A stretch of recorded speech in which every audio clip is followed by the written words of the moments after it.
الحمد لله الذي أبدع الأخلاق والأرضين، والصلاة والسلام على من كان نبيا وآدم بين الماء والطين. أما بعد، فأعوذ بالله من الشيطان الرجيم. بسم الله الرحمن الرحيم.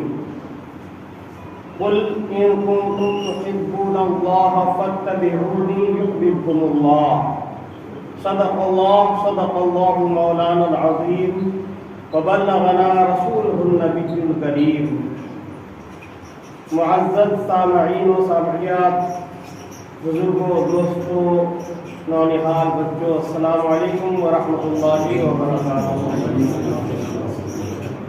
آئیے کچھ عرض و معروف سے پیشتر ہم اور آپ مل کر گنبد خضرا میں آرام فرمانے والے آقا و مولا تاجدار مدینہ صلی اللہ علیہ وسلم کی بارگاہ اقدس میں خلوص و للہیت کے ساتھ حدیث درود نشاور کریں اور پڑھیے اللہم صلی علی سیدنا مولانا محمد صلی اللہ علیہ وسلم یا رسول اللہ. وأحسن منك لم ترقت وأجمل منك لم تلد النساء خلقت مبرأ من كل عيب كأنك قد خلقت كما تشاء. اس سے قبل محبت رسول پر تھوڑی سی گفتگو ہوئی تھی جو کہ کافی نہیں ہے. میں چند باتیں آج بھی بتانا چاہوں گا، وقت کم رکھا ہے. حضرات، شاعر کہتا ہے اپنا انداز زمانے سے جدا رکھتے ہیں. اپنا انداز زمانے سے جدا رکھتے ہیں اور ہم تو محبوب بھی محبوب خدا رکھتے ہیں. ہم تو محبوب بھی محبوب خدا رکھتے ہیں. اور قدموں کو جبی پر رہنے دو، چہرے کا تصور مشکل ہے.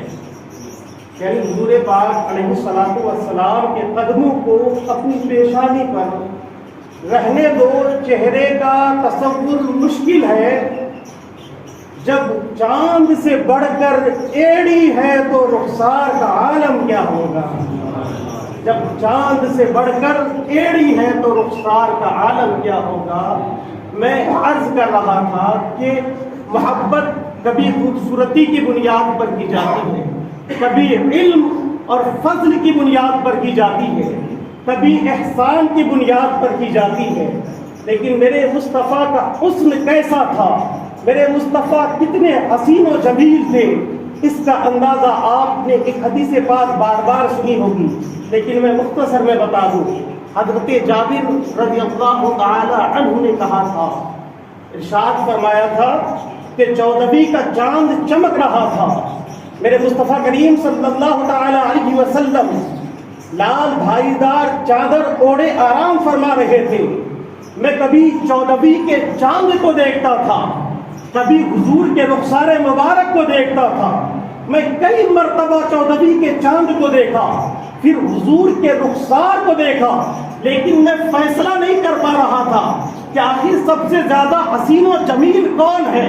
جب میں نے غور و فکر کیا، عالم تفکرات میں اپنے آپ کو ڈالا اور میں نے دیکھا، چاند کی خوبصورتی کو بھی دیکھا، حضور کے رخ زیبا کے حسن کو بھی دیکھا، تو میں نے اخیر میں فیصلہ کیا کہ چاند سے زیادہ میرے مصطفیٰ کا چہرہ خوبصورت ہے.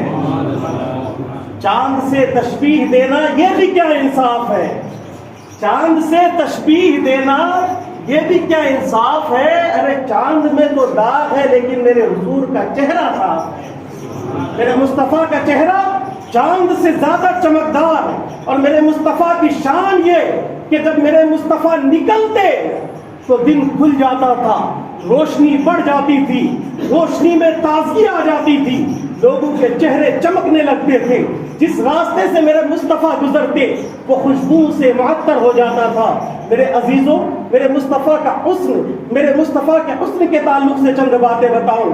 آقا کریم صلی اللہ تعالیٰ علیہ وسلم کا حسن یہ ہے کہ میرے مصطفیٰ کریم جب مدینہ منورہ تشریف لائے، جب میرے آقا مدینے کی سرزمین میں تشریف لائے، ایک صحابی رسول فرماتے ہیں کہ میں نے اس سے روشن دن کبھی مدینے میں نہیں دیکھا۔ وہ ایسا دن تھا کہ اس دن اتنی روشنی پھیلی ہوئی تھی کہ میرے مصطفیٰ جب چل رہے تھے تو میرے مصطفیٰ کے رخسار مبارک کی جھلک، رخسار مبارک کا عکس مٹی کے دیواروں میں نظر آتا تھا۔ سبحان اللہ، کیا شان ہے میرے آقا کی۔ آپ کو ایک حدیث پاک سنانا چاہوں گا۔ حضرت امام زرقانی روایت کرتے ہیں، حضرت امام زرقانی فرماتے ہیں کہ ایک مرتبہ میرے آقا ٹہلتے ٹہلتے مدینے کے باہر چلے گئے، مدینے کے باہر ایک قافلے کے پاس چلے گئے، وہاں پر ایک قافلہ پڑاؤ کیا ہوا تھا۔ میرے آقا جب وہاں پہنچتے ہیں تو میرے آقا نے ایک اونٹ کو دیکھا جو سرخ رنگ کا اونٹ تھا، جو بڑا خوبصورت تھا، جو بڑا حسین و جمیل تھا۔ میرے آقا جب وہاں پہنچے، میرے آقا کے پیارے دیوانوں، میرے آقا نے اس اونٹ کو دیکھا، میرے آقا نے اس اونٹ کو پسند کر لیا۔ ان قافلے والوں سے پوچھا کہ بتاؤ کیا تم یہ اونٹ بیچنا چاہتے ہو؟ ان لوگوں نے کہا ہاں بیچنا چاہتے ہیں۔ میرے آقا نے قیمت دریافت کیا، انہوں نے قیمت بتایا، میرے آقا نے اس متعینہ قیمت پر اس اونٹ کو لے لیا۔ لیکن کیونکہ میرے آقا ٹہلنے کی غرض سے مدینے سے باہر آئے ہوئے تھے، میرے آقا نے ارشاد فرمایا کہ یہ اونٹ اس قیمت میں مجھے دے دو اور میں اپنے شہر جا کر کچھ دیر کے بعد اس کی قیمت تمہیں بھجوا دوں گا۔ آقا کریم صلی اللہ تعالیٰ علیہ وسلم کے محبت کرنے والوں، ذرا غور سے سننا، ان لوگوں نے شرط کو منظور کر لیا۔ میرے آقا اونٹ کی رسی پکڑتے ہیں اور آگے نکل پڑتے ہیں، مدینہ طیبہ کی طرف نکل پڑتے ہیں، شہر کی طرف نکل پڑتے ہیں۔ جب میرے آقا جا رہے تھے، وہ اونٹ بیچنے والا شخص میرے آقا کو دیکھ رہا تھا، میرے آقا کا دیدار کر رہا تھا۔ جب تک میرے آقا نظر آ رہے تھے تب تک وہ دیکھتا رہا، لیکن جب میرے آقا ان کی نگاہوں سے اوجھل ہو گئے، میرے آقا دور جا چکے تھے، وہ شخص اپنے ہاتھ میں اپنا ہاتھ سر اور سینے میں رکھ کر بیٹھ جاتا ہے، سکتے میں آ جاتا ہے کہ میں نے یہ کیا کر دیا۔ وہ شخص بیٹھ جاتا ہے، جب اسے ہوش آتا ہے تو ان کے ساتھی اور وہ آپس میں گفتگو کرنے لگتے ہیں، کہتے ہیں کہ تم نے ایک اجنبی شخص کو اونٹ دے دیا اور تم نے اس کا نام بھی نہ پوچھا، تم نے اس کا پتہ بھی نہ پوچھا، تم نے اس سے کوئی چیز گروی بھی نہ رکھی۔ اگر تم نقد سودا کرتے ہو تو پتہ پوچھنے کی ضرورت نہیں ہے، لیکن اگر کسی کو ادھار دیتے ہو تو تمہیں اس کا پتہ پوچھنا چاہیے، یا کوئی چیز گروی رکھ لینی چاہیے، یا بیچ میں کوئی ضامن ہو جو اس کی ضمانت لے۔ تو لوگ اپنے آپس میں گفتگو کرنے لگے کہ ہم نے اونٹ اسے دے دیا۔ کسی نے کہا کہ وہ شخص اتنا حسین و جمیل تھا کہ اس کے چہرے کی خوبصورتی میں کھو گیا، اس کے چہرے کی رعنائیوں میں کھو گیا اور اس کے چہرے کو دیکھتا رہ گیا اور اس سے کچھ پوچھنے کی جرأت نہ ہوئی۔ کسی نے کہا کہ وہ شخص جب گفتگو کر رہے تھے تو ان کی گفتگو جب کر رہے تھے تو ان کی چہرے کی چمک سامنے کے پہاڑوں میں نظر آ رہا تھا۔ کسی نے کہا کہ وہ شخص اتنا حسین و جمیل تھا کہ ان کے چہرے کی چمک میں کھو گیا۔ کسی نے کہا کہ وہ شخص جب بات کر رہا تھا تو ان کے منہ سے موتیوں جیسے الفاظ نکل رہے تھے اور ہم انہی الفاظ کی پیچیدگی میں پھنس گئے۔ اللہ اللہ، سب اپنی اپنی باتیں رکھ رہے تھے۔ کسی نے اخیر میں کہا کہ ہم سب اس ذات میں کھو گئے اور وہ اونٹ لے کر چلا گیا، لیکن قربان جائیے اللہ کی مشیت پر اسی وقت اسی قافلے کے سردار کی بیوی خیمے کا پردہ ہٹاتی اور کہتی ہے کہ شخص سنو، کوئی اس پر الزام نہ لگائے، کوئی اس کو برا بھلا نہ کہے، میں ضمانت لیتی ہوں اگر وہ قیمت دینے نہیں آیا تو تم اونٹ کی قیمت مجھ سے لے لینا، تم اونٹ کا جو پیسہ ہوگا وہ مجھ سے لے لینا۔ لوگوں نے کہا اچھا آپ اسے جانتے ہیں؟ انہوں نے اس عورت نے کہا نہیں، میں جانتی تو نہیں ہوں، لیکن جب تم سودا کر رہے تھے، جب تم معاہدہ کر رہے تھے تو میں نے خیمے کا پردہ ہٹا کر اس شخص کو کلام کرتے ہوئے دیکھا تھا اور ان کے چہرے کو دیکھا تھا۔ ان کا چہرہ اتنا خوبصورت تھا، اتنا خوبصورت تھا کہ مجھے یقین ہے کہ وہ شخص کبھی جھوٹ نہیں بول سکتا، مجھے یقین ہے کہ وہ کبھی جھوٹ نہیں بول سکتا۔ ابھی چند ہی لمحے گزرے تھے کہ ایک شخص آقا کی طرف سے آیا، آقا کا غلام آیا، کوئی صحابی آئے، کہنے لگے قافلے والوں میں سے کس سے میرے آقا نے اونٹ خریدا ہے؟ وہ اونٹ کا مالک سامنے آیا، اس نے کہا سنو، میرے آقا نے تمہاری ضیافت کے لیے کچھ کھجور بھیجے ہیں، اسے رکھ لو، اور ساتھ میں قیمت بھی بھیجے ہیں۔ کیا کہا کہ میرے آقا نے تمہاری ضیافت کے لیے، مہمان نوازی کے لیے کچھ کھجور بھیجا ہے اور قیمت بھی بھیجا ہے۔ اللہ اکبر! لیکن قافلے والوں کی دل کی دنیا بدل چکی ہوتی ہے، اللہ ان کے دل میں رسول اللہ کی محبت پیدا کر دیتا ہے۔ وہ قافلے والے کہتے ہیں کہ شخص قیمت بعد میں دینا، پہلے اپنے نبی کا پتہ بتاؤ، ہم خود ان کے ہاتھوں میں بک چکے ہیں۔ اس کے بعد کیا ہوا؟ وہ صحابی انہیں لے کر کے رسول اللہ کی بارگاہ میں گئے اور سب رسول اللہ کے قدموں میں جا کر بیٹھ گئے اور مشرف اسلام ہو گئے۔ تو میرے مصطفیٰ کا چہرہ ایسا چہرہ تھا کہ جو دیکھتا دیکھتے ہی ایمان سے لبریز ہو جایا کرتا تھا۔ جو میرے مصطفیٰ کے حسن کو دیکھتا تو بے ساختہ پکار اٹھتا تھا کہ یہی محمد رسول اللہ ہے، یہی اللہ کے نبی ہے۔ میرے عزیزوں، ایک اور باریک بات آپ کو بتاؤں کہ جب اللہ نے تمام نبیوں کو مبعوث فرمایا تو مہر نبوت اللہ نے تمام نبیوں کے ہاتھ میں رکھا۔ کہاں رکھا؟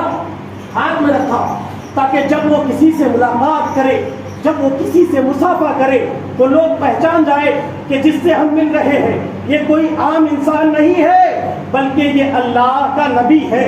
لیکن حضور کے معاذ قلب پر اللہ رب العزت نے مہر نبوت کو رکھا اور آگ میں نہیں رکھا۔ اس کا مقصد صرف اتنا تھا کہ لوگ مہر نبوت کو دیکھ کر کے میرے محبوب کو میرا نبی نہ جانے، بلکہ میں اپنے محبوب کے چہرے کو اتنا خوبصورت بنا دوں گا کہ جو بھی دیکھے تو وہ پکار اٹھے محمد رسول اللہ صلی اللہ علیہ وسلم۔ جو بھی دیکھے وہ پکار اٹھے کہ یہی اللہ کے رسول ہیں۔ میرے عزیزوں، میرے رسول صلی اللہ تعالیٰ علیہ وسلم کے چہرے کو 70 بشری پردوں سے ڈھکا گیا۔ حضرت عبدالحق محدث دہلوی فرماتے ہیں کہ میرے والد گرامی نے حضور کو خواب میں دیکھا، اور حضور کو خواب میں دیکھنے کا مطلب یہ ہے کہ حضور ہی کو دیکھا، کیونکہ شیطان کے اندر اتنی جرأت و بہادری نہیں کہ وہ حضور کو اپنے مثل کہہ سکے۔ اب ذرا سوچیں، جو لوگ حضور کو اپنا مثل کہتے ہیں، اپنی طرح کہتے ہیں، ان کا انجام کتنا برا ہوگا۔ اتنی قوت شیطان میں بھی نہیں کہ وہ کہے کہ حضور ہمارے جیسے ہیں معاذ اللہ۔ میرے عزیزوں، اسی لیے جو بھی خواب میں حضور کو دیکھتا ہے وہ فقط حضور ہی کو دیکھتا ہے۔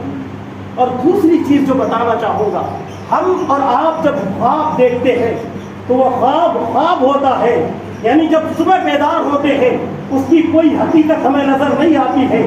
کبھی آپ خواب میں لندن کی سیر کراتے ہیں، کبھی آپ خواب میں امریکہ کی گلیوں سے گھوم کر گزرتے ہیں، کبھی آپ خواب میں کسی کو اپنا قرض ادا کرتے ہوئے نظر آتے ہیں، کبھی آپ خواب میں بڑے بڑے 5 اور 7 اسٹار ہوٹلوں میں کھانا کھاتے ہوئے نظر آتے ہیں۔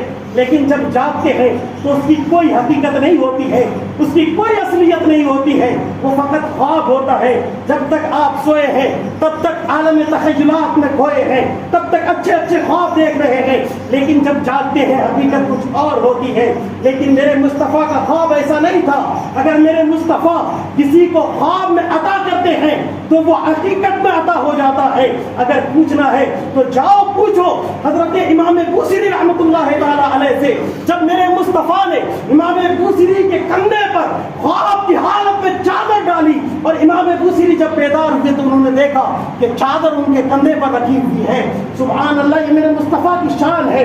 اور میں بتانا چاہوں گا، ایک شخص روایت ہے کہ آقا کریم صلی اللہ تعالیٰ علیہ وسلم کی بارگاہ میں آیا، عرض کیا یا رسول اللہ، یا حبیب اللہ، میں آپ کا مہمان ہوں، یا رسول اللہ میں آپ کے در کو چھوڑ کر کہاں جاؤں، یا رسول اللہ میرا کوئی یار و مددگار نہیں ہے، یا رسول اللہ مجھے شدت کی بھوک لگی ہے، مجھے کھانا دیجیے، مجھے کھانے کے لیے کوئی چیز چاہیے۔ اتنا کہتے کہتے وہ شخص سو جاتا ہے۔ وہ شخص جب اس کی آنکھ لگ جاتی ہے خواب میں دیکھتا ہے کہ میرے مصطفیٰ اپنے داہنے ہاتھ سے ایک روٹی لا کر انہیں دے رہے ہیں۔ وہ شخص آقا کی بارگاہ سے، آقا کے دست مبارک سے اس روٹی کو لیتا ہے اور اسی خواب میں کھانے لگ جاتا ہے۔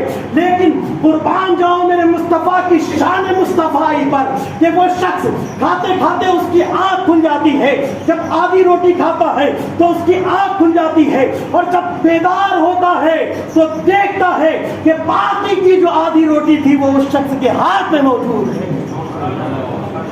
یہ میرے مصطفیٰ کی شان نہیں تو اور کیا ہے کہ میرے مصطفیٰ خواب میں بھی اگر اپنے غلاموں کو عطا کرتے ہیں تو وہ خواب نہیں ہوتا بلکہ وہ حقیقت میں عطا فرماتے ہیں۔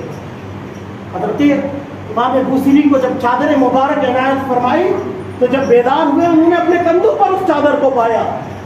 نہ جانے کتنوں کو میرے آقا نے اس طرح عطا فرمایا ہے، لیکن آج ہم کو اگر آقا کی زیارت نصیب نہیں ہو رہی ہے تو ہمیں اپنے وجود میں غور کرنے کی ضرورت ہے۔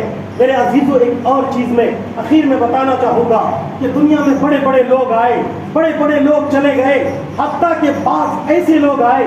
ایک قبیلہ تھا جس قبیلے نے ایران میں 3100 سال تک حکومت کی، 1 سال 2 سال 100 سال 200 سال نہیں بلکہ 3100 سال تک حکومت کی، اور 150 حکمراں ایک ہی خاندان سے تخت نشین ہوئے، وہ تختے پر بیٹھے حکمرانی کی۔ لیکن جب اس کی حکومت چلے گئی، آج اس کا کوئی نام جاننے والا نہیں ہے، اس کو کوئی پہچاننے والا نہیں ہے۔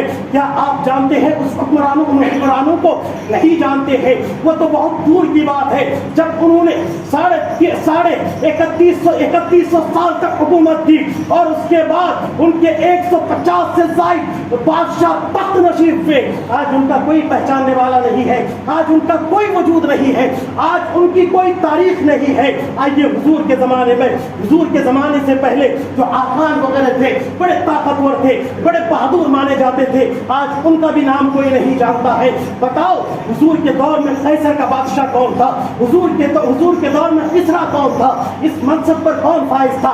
آپ قیصر اور کسریٰ کا نام ضرور سنے ہوں گے، لیکن آپ کو ان بادشاہوں کی تاریخ معلوم نہیں ہے، ان بادشاہوں کی تاریخ اور ان کے کارنامے معلوم نہیں ہے کہ انہوں نے کیا کیا، کیونکہ انہوں نے دنیا کو حاصل کیا تھا۔ مسلمانوں، انہوں نے دنیا کے اصول کو اپنا مقصد بنایا تھا، لیکن یاد رکھنا جو دنیا سے وابستہ ہوا، انہوں نے اگرچہ 3100 سال تک حکومت کی، آج دنیا اسے نہیں جانتی ہے، لیکن قربان جاؤ میرے مصطفیٰ کی شان پر، میرے مصطفیٰ کی بارگاہ میں رہنے والے وہ غلام جنہوں نے میرے مصطفیٰ کی خدمت کی، آج اگر کسی سے بھی ان کا نام پوچھو وہ ترنت بتا دے گا۔ آپ کسی کو پوچھو گے کہ شخص کیا تم بلال حبشی کو جانتے ہو، تو وہ شخص کہے گا ہاں بلال حبشی وہ ہے جنہوں نے رسول اللہ کی زندگی میں اپنی زندگی کو وقف کر دی تھی۔ تو بڑے بڑے حکمراں آئے چلے گئے، اسے کوئی نہیں جانتا۔ آپ کی عمر کتنی ہے؟ 70 سال 80 سال 60 سال، لیکن وہ حکمراں ایک ہی خاندان سے 3100 سال تک حکومت کرتے رہے، لیکن آج ایک بھی فرد نام لینے والا نہیں۔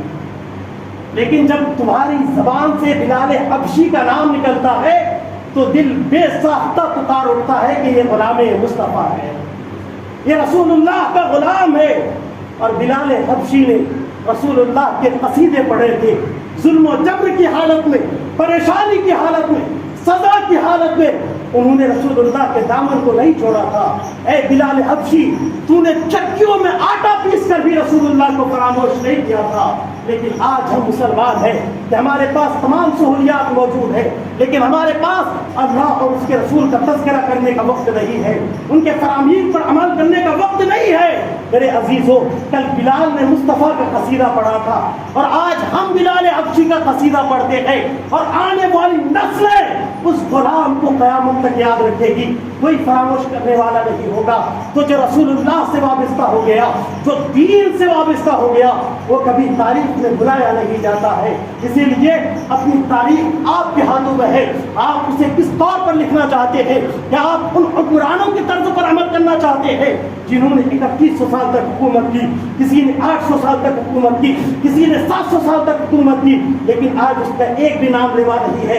حد تو یہ ہے کہ ان کا نام بھی کسی کو نہیں پتا ہے، ان کی تاریخ بھی کسی کو نہیں پتا ہے۔ اسی لیے در مصطفیٰ میں جھک جاؤ، اپنی غلامی کا نذرانہ پیش کرو اور کہو میں مجرم ہوا تھا، مجھے ساتھ لے لو کہ رستے میں ہے جا بجا کھانے والے، رستے میں ہے جا بجا کھانے والے۔ استغفر اللہ ربی من کل ذنب